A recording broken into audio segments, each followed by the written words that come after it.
نهاركم زين، نهاركم طيب البنات. معكم السيدة ماجدة صاحبة قناة بوجدة قسطنطين. لتتعرف على القناة لأول مرة نرحبوا بها ونطلب منها الاشتراك وتفعيل الجرس باش يوصلها كل جديد. كما انكم تقدروا تتابعوني على صفحتي على الانستغرام اسمها نفس اسم القناة. اليوم ان شاء الله جبت لكم وصفة حلوة الله يحلي ياماتنا اجمعين. تقدروا تعتبروها معجون ولا تعتبروها تحلية، يعني تتقدم كومان ديسير انتي وكيفاش قدمتيها وكيفاش حبيتي تقدميها. الوصفة تاع اليوم هي قلت لكم من المطبخ التركي، معجون المندرينة ولا تحلية المندرينة. صراحة عندي عامين ملي شفت الوصفة، لكن تحمست كي شفت سيدة لبنانية دارت الوصفة وقدمتها مع البوضة العربي، يعني مع لي غلاس ولا لي كريم وحطت لها الفستق. قلت لي ما لا نجرب معكم الوصفة. صراحة هادو الحبيبات بك تاع المندرينة اللي كانوا عندي لازم تكون المندرينة بهذه النوعية، تكون صغيرة، تكون قشرتها رقيقة وتكون ما فيهاش العلف دو بريفيرونس. نجيب كوردون ولا سيخ كيما اللي راني رفدتو ولا عرف تاع ترشاق وننقبها طول طور باش نتخلص من هذيك المراره تاعها، لاني دوك راح نغمها بالماء ونحطها تغلي. راح نتخلص من الحبه هذه.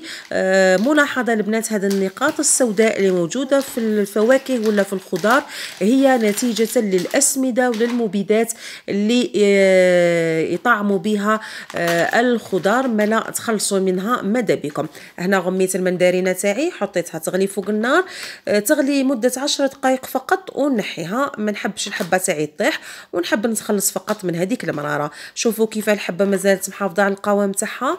راح نحي لها لو شابو تاعها بالموس، يعني غير هذاك الراس الفوقاني فقط، لاني راح نحشيها بكميه من الجوز. ممكن تعوضوا الجوز بالفستق ولا البيستاش ولا اللوز، يعني كيما حبيتوا. يعني الوصفه الاصليه اللي قلت لكم من المطبخ التركي والبلدان التي جاورتها، يعني مجاوره للترك، هكذا يحشيوها بالجوز. كاينه كذلك تحليه ولا ان ديسير يتخدم بالسفرجل كذلك. بربي ان شاء الله راح نبرمج لكم الطريقه مادام راهو موسم السفرجل. البنات كذلك ملاحظه، هادو راهي من التحضيرات المسبقه للشهر الفضيل، ان شاء الله ربي يدخلوا علينا بالخير والبركه. ديما نقول لكم بروفيتيو كي تكون الحاجه في موسمها باه تخبيوها. البنات هذاك الماء اللي غليت فيه المندرينه تاعي ما نتخلصش منه، نخلي منه كميه.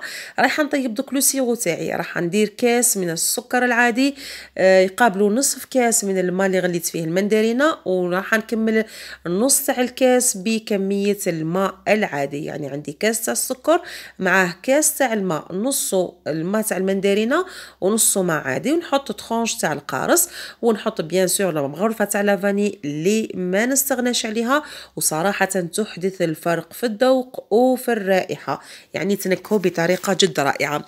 البنات اللي يحبوا يشوفوا الوصفة تاع السيدة اللبنانية المشارقة يقولوا المندرينة يقولوا لها الكلامنتينا، تلقاوها باسم معجون الكلامنتينا، لكن في طريقة الطهي هي طهاتوزي وانا طيبتوزي. تبعوا معايا فقط الفيديو للأخير، بربي ان شاء الله راح تستفادوا من المعلومات اللي راح نمدها لكم خلال هاد لا فيديو.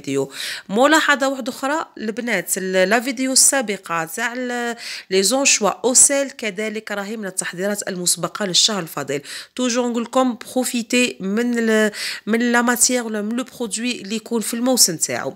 هنا بعد ما غلالي لو سيرو تاعي اللي كان عباره عن كاس تاع السكر مع كاس تاع الماء مع طرونش تاع القارص، نحط الحبات تاعي تاع المندرينه.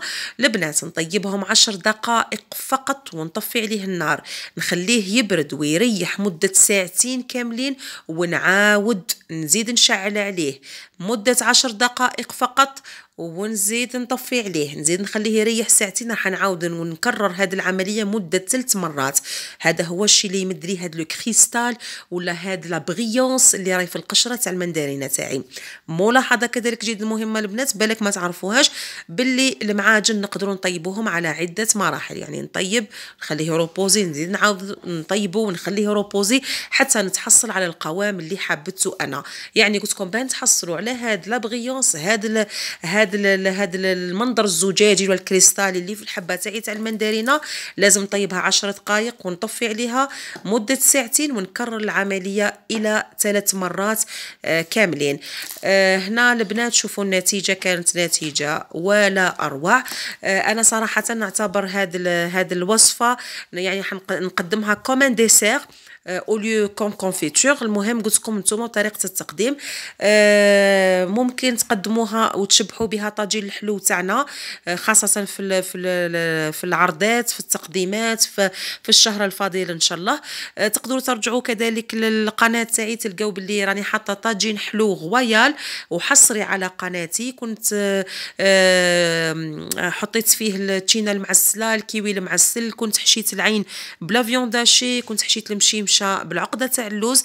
ممكن نزيدوا معها هاد المندرينه، قلت لكم قادرين تحشيوها بالبيستاش، كيما قادرين تحشيوها باللوز، كيما قادرين تحشيوها بالنوازات، يعني ترجع ليكم، وتقدموها مع دي غلاس، مع دي بيسكوي، كيما حبيتوا. يعني هنا راني فتحت لكم حبه اون دو باش تشوفوا القوام تاعها كيفاش يجي، لا كولور تاعها كيفاش تجي. يعني صراحه حاجه توب دو توب. ان شاء الله يا ربي تجربوا الوصفه تعجبكم، وتخليوا لي ارائكم وتعليقاتكم الايجابيه. نتلاقاو في فيديو اخر ان شاء الله. سلام.